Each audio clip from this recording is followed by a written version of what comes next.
अस्सलामुअलैकुम पाकिस्तान, हमीद नकीबी आपकी खिदमत में हाजिर है। जैसा कहा जाता है कि मद्दो-जज़र की रातें आशिकों पर भारी होती हैं, वैसे ही मानसून की बारिशें दिल वालों पर कुछ ज़्यादा ही गहरा असर छोड़ जाती हैं। बारिश की वो पहली बूंद, मट्टी की खुशबू और हवा में घुला हुआ एक अनजाना सा इंतज़ार, ये सब कुछ सिर्फ मौसम नहीं होता, ये एक कैफियत होती है।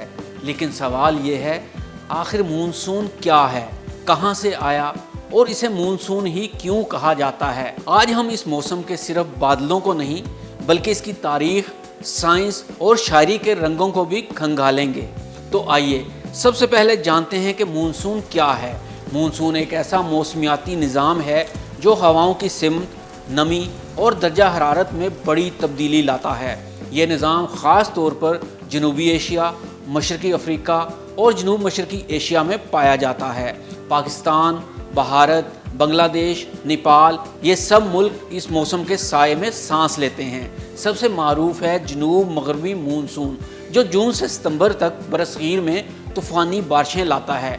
और यही वो बारिशें हैं जो खेतों को सैराब करती हैं, दरियाओं को ज़िंदगी देती हैं और बाज़ दिलों को दर्द भी देती हैं। तो आइए अब थोड़ा मज़ीद आम फहम कर समझते हैं कि मानसून क्या है। जब गर्मियों में ज़मीन तेज़ी से गर्म हो जाती है और समंदर निस्बतन ठंडा रहता है, तो समंदर से ठंडी नमी भरी हवाएं ज़मीन की तरफ दौड़ती हैं, और जब ये हवाएं पहाड़ों या ज़मीन से टकराती हैं तो बारिश बन जाती हैं। इस पूरे अमल को मानसून कहा जाता है। आज जिसे हम मानसून कहते हैं वो दरअसल सदियों पर मुहीत ज़ुबानों का सफ़र है। 16वीं सदी में पुर्तगाली सेलर्स और नक्शा नवीसों ने ये इस्तिलाह इस्तेमाल की, लेकिन बरसगीर में लोग इस मौसम को हज़ारों साल से जानते हैं। यहाँ तक कि कदीम हिंदुस्तानी तहरीरों और सूफ़ी शायरी में भी बारिश और हवाओं का जिक्र मिलता है। साइंस ने इसे 19वीं सदी में समझा, लेकिन दिल वाले इसे महसूस करते आए हैं। मानसून एक लतीफ़ एहसास भी है।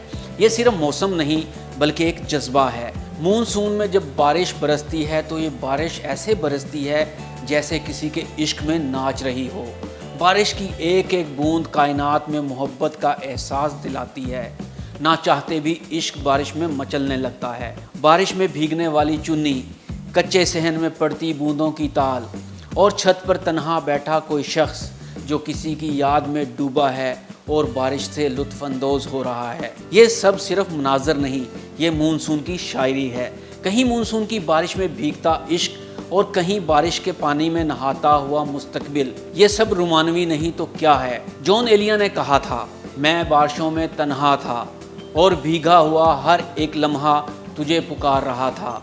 और फिर गुलजार ने भी कुछ ऐसे ही मानसून की बारिश के बारे में लिखा था, बारिश में बूंदें थीं, बूंदों में पानी था और पानी में आंसू थे। इसलिए तो कहा जाता है बारिशें अक्ल वालों के लिए मौसम, जबकि आशिकों के लिए यादों की किताब होती हैं। लेकिन जनाब, इश्क से पेट थोड़ी भरता है। पाकिस्तानियों का पेट भरने के लिए मानसून सबसे ज़्यादा पंजाब, खैबर पख्तूनख्वा, कश्मीर और शुमाली सिंध को सैराब करता है। ये बारिशें फसलों को ज़िंदा रखती हैं, लेकिन अगर ज़रूरत से ज़्यादा हो जाएं तो सैलाब का ख़तरा भी बन जाती हैं। इसलिए मानसून को ज़िंदगी का मौसम भी कहते हैं और कभी कभी तबाही का कासिद भी। आखिर इसे मानसून ही क्यों कहा जाता है? क्योंकि बारिशों का कोई छोटा सा वाक़या नहीं, ये मौसमों की मुंतकली, हवाओं की सिमत की तब्दीली और कुदरती तवाज़न की एक आलमी चाल है। मानसून दरअसल मौसम की हुक्मरानी का ऐलान है। तो अगली बार जब बारिश की पहली बूंद आपके चेहरे को छुए या खिड़की से बाहर देखकर कोई पुरानी याद ताज़ा हो जाए तो जान लीजिए ये सिर्फ मानसून नहीं, ये वक्त का एक गहरा लम्हा है जिसमें कुदरत, तारीख़ और दिल तीनों बोलते हैं। मानसून सिर्फ बादलों का खेल नहीं, ये दिलों की धड़कन भी है और ज़मीन की सांस भी है। हमीद नकीबी को इजाज़त दीजिए। अल्लाह हाफिज़।